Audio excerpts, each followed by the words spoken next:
हरियाणा की उचाना सीट से पिछली बार इनेलो मुखी ओम प्रकाश चौटाला चुनाव लड़े थे। इस बार उनके पोते दुष्यंत चौटाला चुनाव लड़ रहे हैं। हमारे साथ हैं, उनसे बात करते हैं।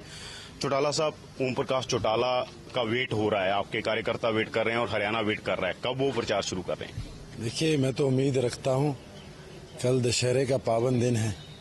जिस तरह रावण का वध इस देश की जनता करती है, वैसे ही 10 साल की इस कांग्रेस रूपी रावण सरकार को कल के दिन शुभारंभ कर उचाना की धरती से उम्मीद है हमें कि चौधरी ओम प्रकाश चौटाला जी शुभारंभ करेंगे और 10 साल की इस रावण रूपी सरकार को उखाड़ फेंकने का संकल्प हमारे के कार्यकर्ता को दिलाने का काम किया। चौटाला साहब, सबसे बड़ा वोट बैंक है जो हरियाणा में, वो जाट वोट बैंक है। ये माना जाता है कि जींद की जो बेल्ट है ये जाट आपके साथ खड़ा है, पर जो रोहतक की बेल्ट है, रोहतक, सोनीपत, झज्जर, ये जो जाट है वो भूपेंद्र सिंह हुड्डा के साथ खड़ा है।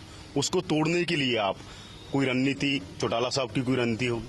जहां आप कहते हैं कि किसका वोट बैंक है, इंडियन नेशनल लोकदल 36 बिरादरी की पार्टी है और इसका नतीजा लोकसभा में मिला, चाहे वो रोहतक हो, चाहे सोनीपत हो, चाहे भिवानी हो, चाहे जींद हो। ये कह रहे हैं कि जो भूपेंद्र सिंह हुड्डा हैं वो फोकस कर रहे हैं, वो जाट वोट बैंक पर फोकस कर रहे हैं, तो आपकी रणनीति क्या है? भूपेंद्र सिंह हुड्डा तो आज के दिन बौखलाए हुए हैं।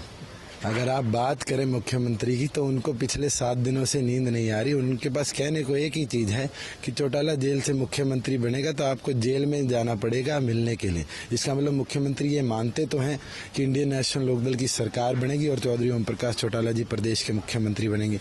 चाहे इसके अंदर रोहतक के लोग हों, वो आज भी चौधरी देवीलाल की नीतियों के साथ चौधरी ओम प्रकाश चौटाला के साथ उतनी मजबूती से खड़े हैं जिस तरह वो 96 में खड़े थे, जिस तरह वो 87 में खड़े थे, जिस तरह वो 77 में खड़े थे। आपकी पार्टी पर जो सबसे बड़ा एलिगेशन लगता है विरोधी दलों की तरफ से, वो लगता है कि गुंडागर्दी आपकी पार्टी सत्ता के टाइम करती रही है।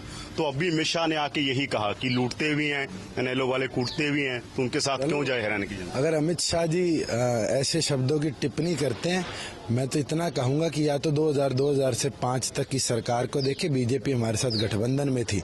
अगर वो आरोप हम पर लगाते तो 50% उस हिस्से का आरोप बीजेपी पर लगता है। और खुद अमित शाह की छवि बहुत साफ है।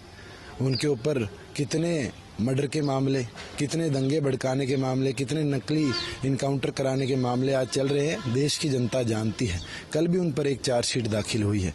और दूसरी ओर पर जहां कांग्रेस की बात करें, इतिहास उठा लो 10 साल का, चाहे वो करोंथा की बात हो, चाहे राजबाला के गोली मारने की बात हो, चाहे हीरो होंडा की बात। यादव ने भी स्टेज शेयर किया अमित शाह के साथ। बिल्कुल किया है और उसने एक चीज साबित कर दी, कांग्रेस और बीजेपी इसी तरह जो असामाजिक तत्व हैं उनको अपने साथ लेकर आज प्रचार में लेकर आ रही है।